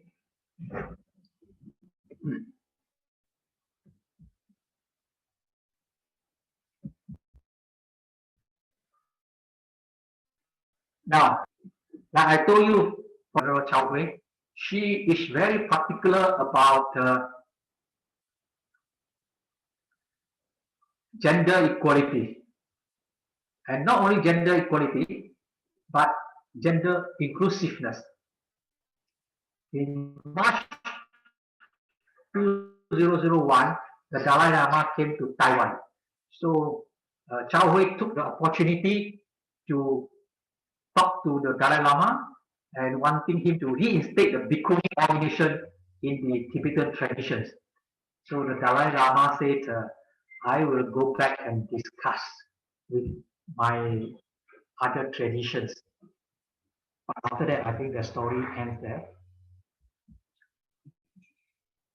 The next day, March 31st, 2001, at a conference held to celebrate the 96th birthday of Venerable Ying Sun. By the way, Chao Hui also is a student of Venerable Ying Sun. So she is considered as a sister disciple with Venerable Zhen Yan. Okay. So on March 31st, 2001, at a conference to celebrate 96th birthday of Venerable Ying Sun, she openly called for the abolishment of the Garudharma. Garudharma, or the 8 principles of respect. This is a set of Vinaya rules said to be set for the Bhikkhunis. And she is of the opinion that these 8 sets of rules of respect actually disrespected the Bhikkhunis. And in that particular seminar or conference, she got hold of 8 people to get up to the stage and pour away a copy of the Garudharma to show a protest. So against this was a big news, because normally people would expect nuns to be very gentle and very humble in their ways, but not in her case. Then comes this one even more shocking. August 11, 2012, Chao Hui officiated a lesbian marriage, the first Buddhist monastic to do so. So this again was a big issue.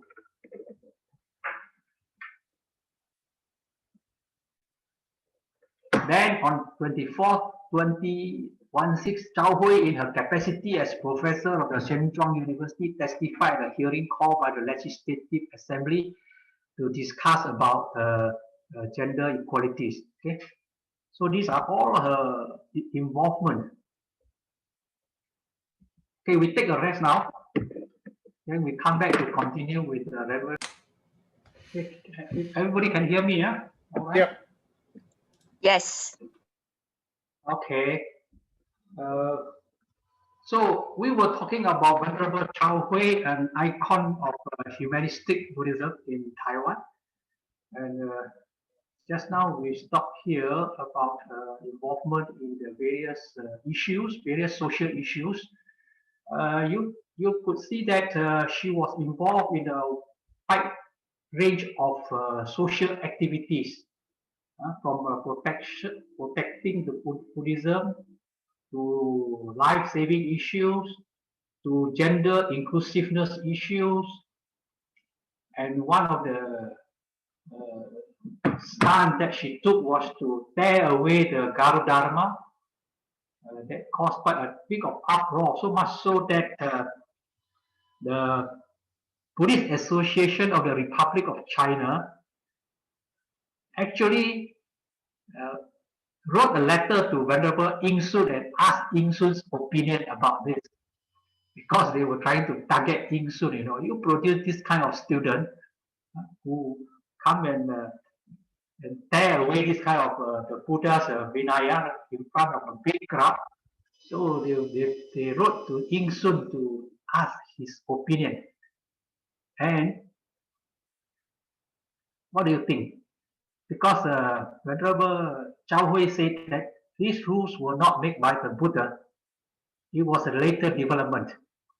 So they wanted a confirmation from Ing Sun, not from you, Chao Hui. You are a young nun. So go and get from the 90-year-old, more than 90 years old man, 96 years old, in fact. And do you think, I mean, what do you think of the response from Venerable Ing Sun? Actually, Reverend Ing Sun replied, this is the rule made by the Buddha. Very short reply, this is the rule made by the Buddha. So we can have a discussion about this later, because these kind of controversial issues need our attention also. Issues like, you know, lesbian marriage and the Garudharma. These are what I call social issues, which if we proclaim ourselves to be humanistic Buddhism, we have no choice but to face these issues and to take a stand on this. So now we take a more detailed look at this so-called Garudharma. Why is the Garudharma so offensive to Venerable Chao Hui that she had to perform the act of tearing away this Garudharma in a conference? The 8 rules are like this. Number 1, these are actually the rules set for nuns. Okay, before that we need to tell a bit of story. When the Buddha established the Sangha, at first it was only the Bhikkhu Sangha, only monks, no nuns. But later, the Buddha's stepmother, who is Queen Mahamaya's sister, who brought Siddhartha up, wanted to become a nun, and she, together with, according to record, 500 other people, walked all the way to see the Buddha and requested to be ordained as nuns. Record says the Buddha at first refused, and after refused 2 times, on the 3rd time, Ananda pleaded on behalf of the Buddha's stepmother, pleaded on behalf of this female group of disciples, and asked the Buddha, would it be possible? Is there any difference between male and female in their spiritual attainment? If they were to follow the noble path, would there be any difference in their spiritual practices and attainment? Then the Buddha replied that actually there's no difference, meaning to say female could also attain whatever that a male could attain. And so for that reason, the Buddha finally agreed to establish the community of nuns. But with these 8 additional conditions, apart from the other Vinaya rules that they have to follow, these are the 8 conditions imposed on the nuns, which Chao Hui found offensive. Okay, the 8 rules are: a nun who has been ordained even for 100 years must greet respectfully, rise up from her seat, salute with joint palms, do proper homage to a monk ordained that day. Wow, this one really offensive. Even just to speak later than a male already found offensive. What more to say that for a nun who has been ordained for 100 years must even must pay respect to a person much younger and junior than him. So like this way. And number two, a nun must not spend the rains in a residence where there are no monks. This one I found not offensive at all. This one, a lot of people could not understand this, why this rule is here.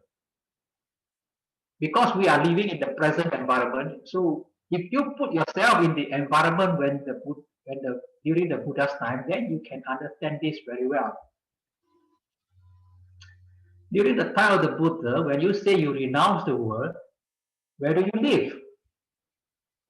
You live under the trees, you wander from place to place, you live under the trees, or you live in the caves, or you live in the kuti. Kuti means shade. Kuti, K-U-T-I, kuti, comes from the Pali words kusa, K-U-S-A, kusa. Kusa means kind of long grass, kind of grass. Long leaf grass. That kind of grass, people use it to make kuti. And according to the Vinayas, a kuti for a monk or a nun measures about 6 feet by 7 feet, about 2 hands and 2.5 hands. 2 hands or 2 hands by 2.5 hands, which today we say roughly around 6 feet by 7 feet, and make of this so-called kusa or grass. This kind of building is unlike the concrete house that you are staying in now, my dear friends. This kind of building only offers protection from rain and shine. It does not offer security protection. Anyone could just barge into this building into this shade without any problem. Just give it a kick and you can enter into it. So you can imagine if female were to become nuns and wandering from place to place, staying in caves, staying under the trees, or staying in kutis, then who is going to look after their security? Especially in the situation in India at that time, who is going to look after their security? So, and in fact, in the Buddhist scriptures, there were records to show that there was a nun was staying in a kuti. Her ex-husband gave a kick on the door and went into the kuti and raped her. So, kuti was just to provide the minimal protection from the rain and shine, not so much a security protection. So you could imagine the situation in India at that time when you become a nun is really a challenge. So when the Buddha put this law or this instruction, this rule here, a nun must not spend the rains in the residence where there are no nuns, no monks. Actually, was to protect the nuns. And the rule is actually they cannot be too close, because when monks and nuns stay too close together, people would talk about it. So cannot be too close, but cannot be too far. Must be within eyesight, so that the monks could keep an eye on the nuns. So that was the situation at that time. So for this rule number 2 at that time, for me, I could appreciate why it was mentioned, why that rule was mentioned. And number 3, every half month, a nun should desire 2 things from the order of monks, request 2 things from the order of monks, asking as to the date of the observance day and the coming for the exhortation, for the advice. So a nun must go and ask the order of monks, ask the Bhikkhu Sangha, the date for the observance, the Upasota and the Bhikkhu Novada coming for the session. This one, I have no comment yet. Okay, next one. After the 3-month rainy season retreat, a nun must fight before both orders in respect of 3 matters: what was seen, what was heard, and what was suspected. It means to actually report. Okay. And number 5, a bhikkhuni who has broken any vows of respect must undergo penance for half a month under both sanghas. So if you break your vows, then you must undergo penance for half a month under both sanghas. Number 6, when as a probationer she has trained in the 6 rules for 2 years, she should seek higher ordination from both orders. Here again, there's a rules to say that, you see, if for monks, you can become a samanera, a novice monk. After that, you become a full-fledged monk, a bhikkhu. Whereas for female, there's this rule here that says that you have to be first a samaneri, then before you become a nun, you go through one more process of 2 years as a probationer. 2 years as probationer. Then only you become a nun. Now this one, sometimes you also wonder why is it more restrictive for the nun. But there was a story which was told to me by my master this way. There was a case of a nun who entered into the nunhood with her permission of her husband. She entered the nunhood, but not realizing that actually she was pregnant. So after entering the nunhood, then only she became pregnant. And because of that, there were a lot of gossips, people talking about, nuns got pregnant and things like that. And then finally, the Buddha intervened and asked Visakha, the lay lady disciple, to examine this nun to find out whether when did she conceive. And after proven that she conceived the baby before entering the nunhood, she was allowed to remain as a nun and delivered the baby. After that, the baby was adopted by the king and brought up by the king. And in later years, the monk, the boy also became a monk. Now, this story says that because of this story, novice, the female nuns, before becoming nuns, they need a 2-year probational period. Actually, is to make sure no no pregnancy.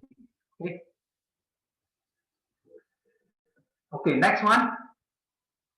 A monk must not be abused or veiled by any way by a nun. So if you are a nun, you have no way, nothing, you cannot condemn a monk. And from today, admonition of monk by nuns is forbidden. So all these 8 rules looks like very detrimental, very unfair to the female. We have a big group of female students here also today. Perhaps some of you would like to raise your opinion now. Do you have any objection to this Garuda Dharma? Okay, you think about the Garuda Dharma, your comments, don't just look at the Garuda Dharma and learn it by heart, but what is your opinion about this? Do you agree with what Chao Hui did? I'm asking you this question. Hope you can respond. You think about it now. Meanwhile, I show you this last slide on the gender inclusiveness. There is now a worldwide movement to bring about promotion for ladies. We call it the Sakyarita International Association of Buddhist Women, which was founded in the 1987. And every 2 years or 3 years, there is an international conference. There was one held in Malaysia also. And the first one was held in Bodh Gaya. Then he went around the world, many parts of the world, Taiwan, Korea, Japan, and so on. So there is now a movement trying to promote the welfare of the Buddhist woman. So now we go back to the Gautama, and let me have some feedback, please. I can't see anybody. Any comments? Do you agree with what Chao Hui did? I can comment. Well, I think that things that may have been appropriate 2,000 years ago may not always be appropriate right now. Some of these things will cause modern people to have a bad opinion of the Dharma, especially younger people. And I mean, if we want the Dharma to survive in the present day and continue, these things have to be taken into consideration, I think. We do not want to turn away young people when they hear, you know, women always have to bow to the men. I know, especially people my daughter's age and younger. My daughter grew up at Maba, but she sees some of these things and they are very strange to her and her friends. And I think perhaps if she had not grown up at Maba and she saw some of these things, you know, for the first time as an adult, she might think, well, what is Buddhism? Why would I go here when they make, you know, women bow to the men all the time and all these things? So things are appropriate to the time. I mean, we even changed the clothing that the monastics wear. When you move to a cold country, the monastics do not keep wearing, you know, the clothes that they wore in India. They add more clothing because it is necessary for their current conditions. And many of these Vinaya rules were made to meet the situations at that time and place. Like you mentioned, the protection of the woman from dangerous situations. Today, it's not so much dangerous situations as making sure that people will continue to come to the Dharma. They might not come to that if they feel they would be oppressed by ancient rules that maybe do not have a place today. So I think this is something that really has to be looked at very carefully in modern times. Yeah, thank you very much. I think in a way, our Buddhist response to the changing time sometimes is slower when I compare with what the Muslims are doing. You know, in my country, in the past, when we meet the king, we have to bow in such a way that we have two palms up on top of our head. But today, with Islamization, they stress on equalities. So now, when we see the king, we just have to just nod our head. Don't have to do this anymore. And if you look at Thailand, when you meet the king, you not only have to bow, you have to make sure your head is lower than his knees. And how do you do it? It means you have to crawl. So of course, if you go to Thailand and you see how they behave in front of their kings, you feel very strange. You might find it so unacceptable that you want to run away. you virtually crawl on the floor. What And happened? in ancient time in China, if you want to see the king, you have to bow down. And the first time when the British ambassador was sent to the Qing Emperor court, Qing Emperor to meet the Qing Emperor, there was a diplomatic debate first over the protocol. You know, the king, the Emperor of China, Qing Dynasty, insisted that I'm the king. Anyone who comes to me must bow down. Means bow down, like what, bow down. And of course, the British ambassador refused. And finally, they negotiated, and finally, the ambassador just need to perform like what he did to the Queen of England, not fully bow down, just one leg down. Okay. So sometimes respond to time, to changing time. Okay, anybody else would like to comment about this? It looks like I already got the first supporter for Zhao Hui.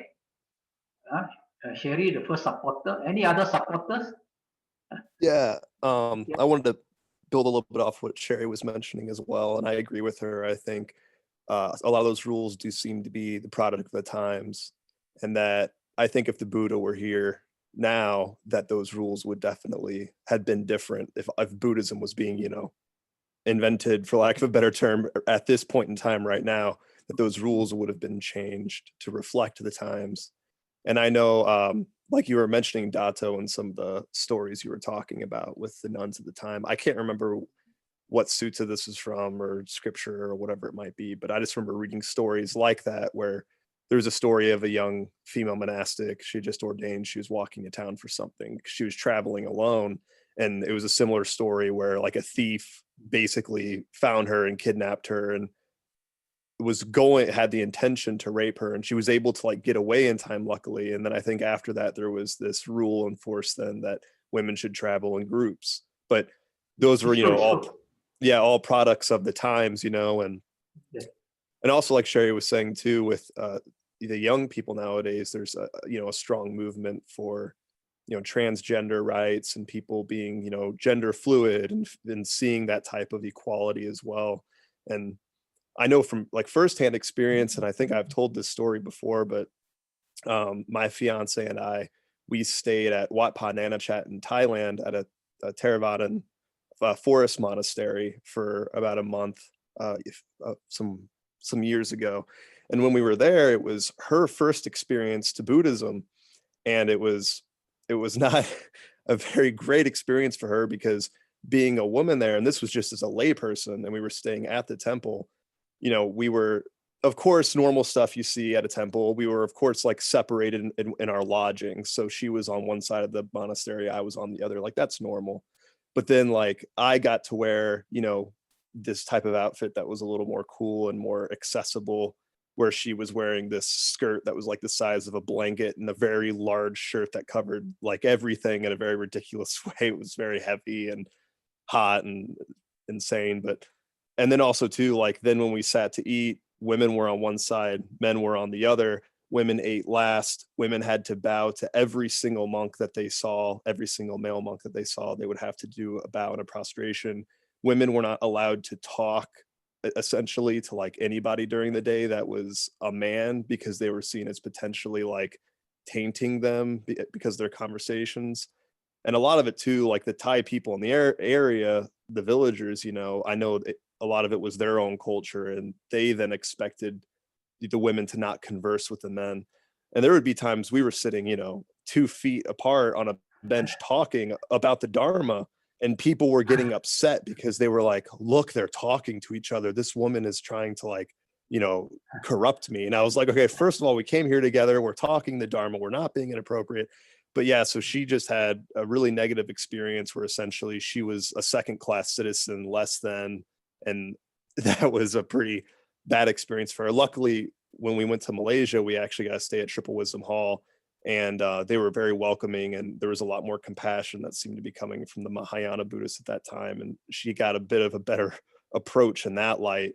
When it's funny though, because I know in this situation we're talking about these reforms happening in Mahayana Buddhism versus the Theravadan tradition, which I don't even know if female monastics are allowed in the Theravadan tradition anymore. At least the area we were at the Thai Forest Monastery, they were not there. But I definitely see the allure and the need for this to develop and change, because otherwise when women do come to this, it's just like a turnoff, like right off the bat. So yeah, I agree with Sherry. Okay, thank you very much for the sharing. I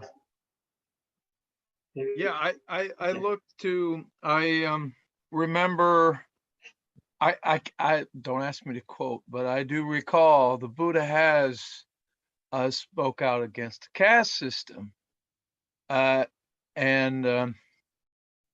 I think I take that as a clue that it's an artificial division, and that if Buddha were to speak on this issue today, he would probably be more along the lines of what Sherry has already said. I have a question. Since all the rules set there was some kind of incident happened, that's why the rule was set. So could we know the background story of each rule, why it was set back then that way? I do not know the background of each and every one rule. Because like the one Only- says you have to bow to all the monks. So what happened? Why that rule was But- set that way? I think it was meant to accord special respect to the monks. Okay, since we are on this, I have read a research article of more than 80 pages on this Dharma by a scholar, and she argued that based on the background of the Buddha's time, this Garuda Dharma was set by the Buddha. Okay? Because scholars tend to talk about one thing they need to identify first is, was this set by the Buddha? If it was set by the Buddha, why was it like that? The other school would say this was not set by the Buddha, but the later addition by the monks, because they could not accept the fact that the Buddha would set such a biased rule, right? So there is one scholar who accepted the fact that she accepted the fact that, or she rather she advocated the fact that these rules were made by the Buddha. And in her argument, why did the Buddha came up with these rules was because first, the society at that time would object very strongly to the formation of the what you call the non-food, and even to the extent that some of the monks would leave. When you form a non-food, some of the monks who were so used to be respected and things like that, they would also leave. So the Buddha had to think of a way to balance the situations. So he came up with certain rules to make sure that the monks would continue to enjoy the respect of the society at that time. And the reasons why she argued only the males or the nuns at that time were more learned than the females. They were exposed to the society, learned from teachers, so they were, even though they may be very junior in position, but actually they are much more learned. Okay? Whereas a woman may be already 50 years or 60 years, but she may be in the kitchen most of the time in India and bearing children. Those days no birth preventions. So every two years or 1 year you deliver one baby. So throughout your whole life you are taking care of baby. You have no time for anything else. So the society was such that the males had a lot of advantages. They have opportunity, the time to learn. Whereas the female got nothing. They have no time. The only time was spent on looking after the children and household work.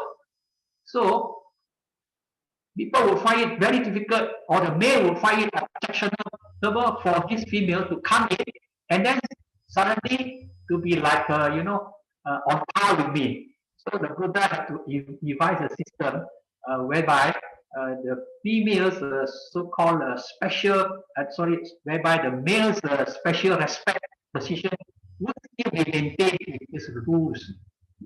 So that is her argument. Okay, I'm just presenting to you that scholar's argument. Or that argument, of course, Zhao Hui would not agree. Then there is another school of argument that says all these rules were later additions by the Buddha. Later addition by the Sangha, by the male-dominated Sanghas to further strengthen their positions. So because of that, Zhao Hui said that these rules should be eliminated. So in a way, Zhao Hui is not wrong because the Buddha did mention before his Mahaparinibbana that the minor rules can be amended. He did tell Ananda minor rules can be amended. So some of these rules, if it's not compatible with time, then it should be amended. Today, women are very much more well educated. Some of them are better educated than men, isn't it? So the situation has changed. Women don't have to devote all their time to just taking care of children and taking care of the household. A lot of them are in the society doing much more, some of them doing much better work than even men to the society, to the country, to the nation. So things have changed. So these rules, even if they were made by the Buddha, it's not some kind of a holy commandment that cannot be amended. You know. It can be amended. So that's my opinion. Anybody else would like to express some opinions? Because when we are talking about humanistic Buddhism, we are really dealing with all these kind of real life issues.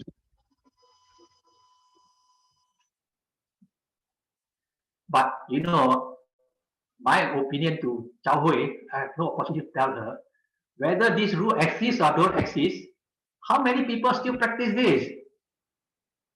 If you don't think up, most people also don't know. Because as society change, when we see each other, we use the usual manner of respecting. There's no special that a senior nun must also pay respect to a junior monk. I don't think this is being practiced now. It's not being practiced.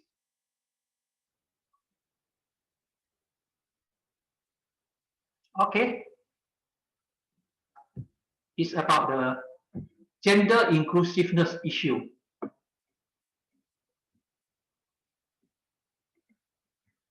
Gay marriage, position of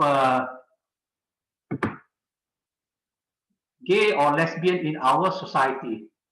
What is your opinion on this? I think I missed.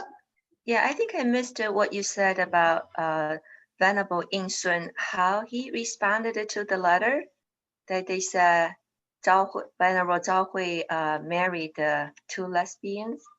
How did he respond? Yes. Venerable Yin Sun. Venerable Yin Sun. Yeah, how did he respond the letter? I do not know about that. I think by then Reverend Yin Sun already passed away. No, I thought you said when he was a 96-year-old. I thought you said when he was a 96-year-old. Oh, yeah. At that time. No. But he was 96 years old. Garudama. That when we are talking about Garudama, it was in the year 2001.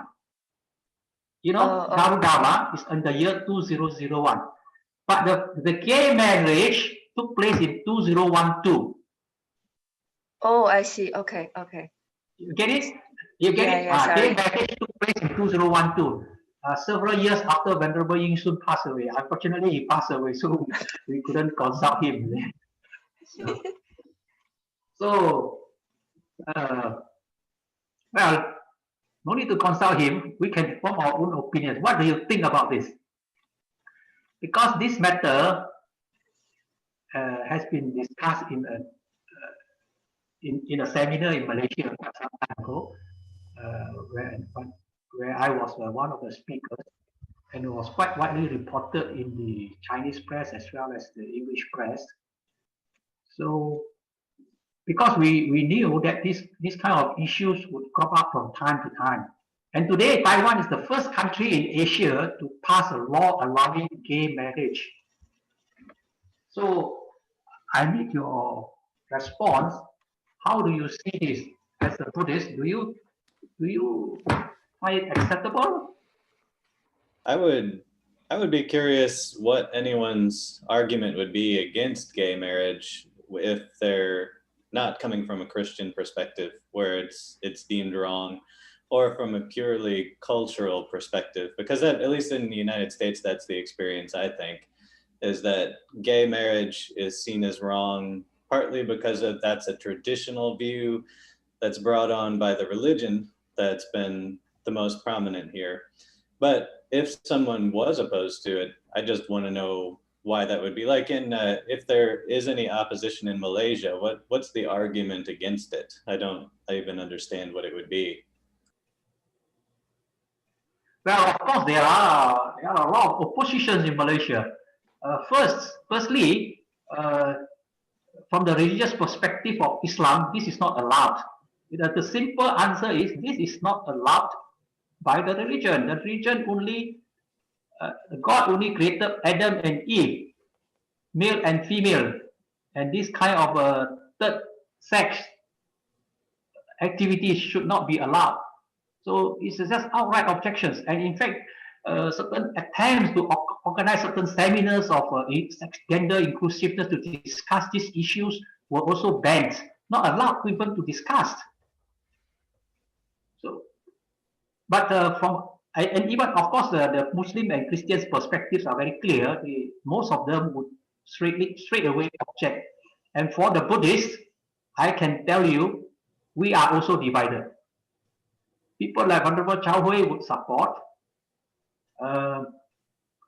Venerable Shuanghua of the the temple in California, he had very strong objection against gay activities, not even marriage. So actually, there are also two issues here. People of the same sexes, if they want to fall in love and live together, that's one thing. But to go to another extent of having themselves registered as a family, registered as a marriage and as a family and allowed to adopt children, that is another matter. And this now is allowed in Taiwan, which is I don't think you have that kind of law in USA, right?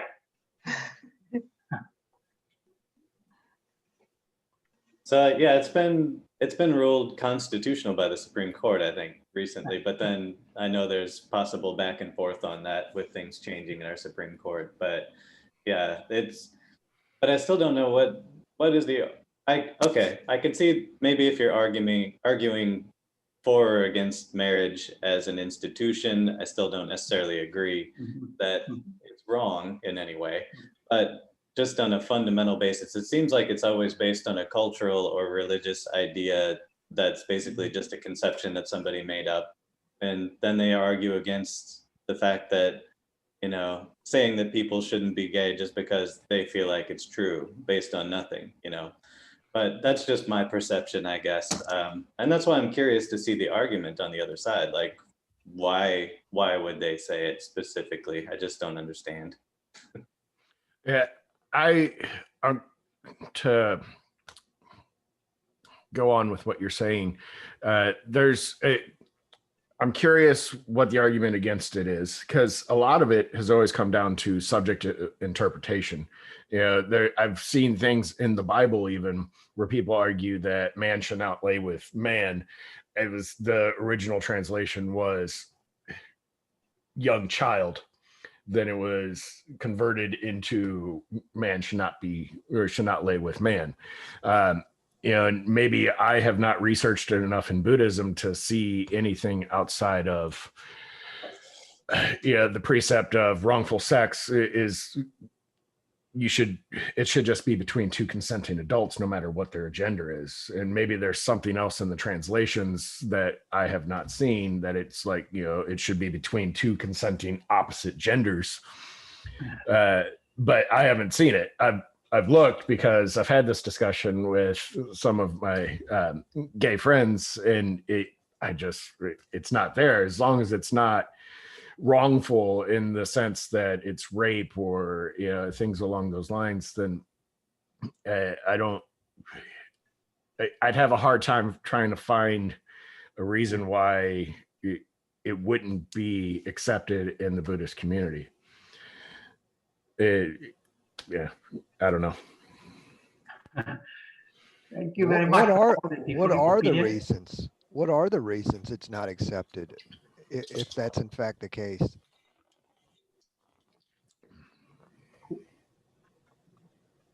What do you mean by what not Who accepted? was speaking? Lee asked what are the reasons that were given for the argument against gay relations in the Buddhist community. Yes. Thank you, Corey. Well, if we just quote directly from Reverend Songhua already passed away many, many years ago. He said it's against nature. Male and female, when they come together, they can produce children. But same sexes, when they come together, they can't produce children. It's against nature. And being a person that's exposed to Chinese traditional teachings, he talk about yin and yang. Everything in this world is between yin and yang, between the positive and the negative. So you have male and female and things like that. So the one that is in between, or the one male and one male, or one male and one female and one female, that is against the order of nature. So this argument based on nature was the argument based used by the some of our Buddhist monks. Okay? But I think the argument is much simpler if you think about it, right? So what is sex? So let's just take the word sex. What is sex? That's sensual pleasure. You are trying to pleasure some of your sense organs. What did Buddha say?